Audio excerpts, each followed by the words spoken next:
Former House Speaker Newt Gingrich slams Fox News anchor Megyn Kelly following comments that she made that implied Donald Trump was a sexual predator. One America's Vanya Beltran has more on the anchor's attacks against the Republican nominee. Megyn Kelly is making headlines again instead of just reporting them, with more disparaging comments about Donald Trump. Now, the latest incident is sparking controversy about the anchor, who hasn't been shy about sexuality in the past.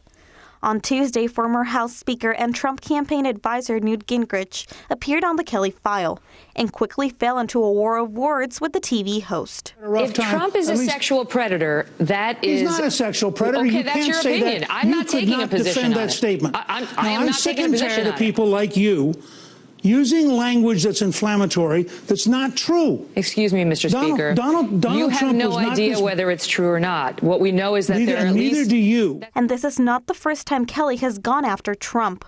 Back in August 2015, while moderating the first Republican presidential debate, the Fox News anchor opted out of asking Trump questions about his policies and instead focused on aspects of his personal life. Your Twitter account has several disparaging comments about women's looks.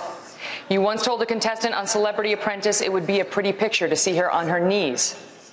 Does that sound to you like the temperament of a man we should elect as president? Tuesday night, Gingrich criticized Kelly in the mainstream media for spending an average of 23 minutes per newscast covering unproved allegations of sexual assault against Trump, while devoting less than a minute to stories about Clinton's scandals. You are fascinated with sex and you don't care about public policy. Kelly is no stranger to using her sex appeal to her advantage. In a 2014 article written by Fox News political analyst Brit Hume, he admitted part of the reason why he passed on her audition tape to then CEO Roger Ailes was because of Kelly's looks. In a 2010 interview with GQ, when questioned why she sat behind a glass table, Kelly said TV is a visual business and people want to see the anchor. When asked about the type of fan mail she receives, she said she tends to get emails saying she's hot, and she does not mind them because they're not insulting. She also said she does not consider herself to be a feminist, because that would mean she would have to tone down the sexy aspect of her persona, which she is not willing to do. That same year, Kelly appeared on The Howard Stern Show and engaged in a game requiring to choose from a list of 3 men who you would rather marry, kill, and have sex with.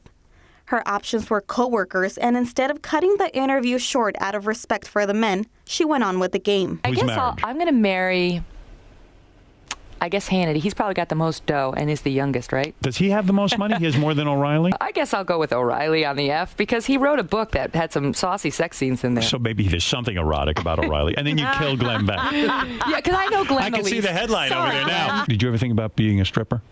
Ever in your life? No, and I don't think I'd be very good at it. You don't? No. Would you ever get implants? I don't think so. Those are real breasts. Yeah, these are real. I mean, they don't look fake, please. Wow. You know what's funny is when I got pregnant... You're a C-cup, aren't you? You are. My husband calls them killer bees. Oh, they're bees.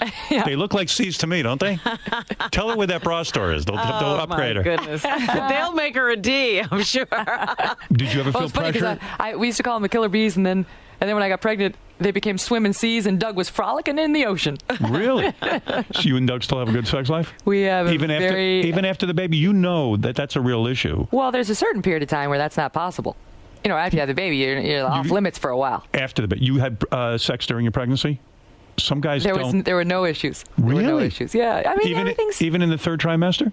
In the final? Even in the third trimester. Yeah. You had sex? That's all I'm going to say. But yes. Wow. We never had any trouble in that department. No kidding. Husbands, when you make love to if your husband had been small, physically, I'm talking about his penis, would you not have married? Like, was that important to you? Like, would you have said, like, look, I don't think I can live with a penis this small? You're a great guy. I reject the hypothetical. There's no issues there. It's not important to you. Penis size is not important. I've never had to choose. Let's put it that way. Vanya Beltran, One America News.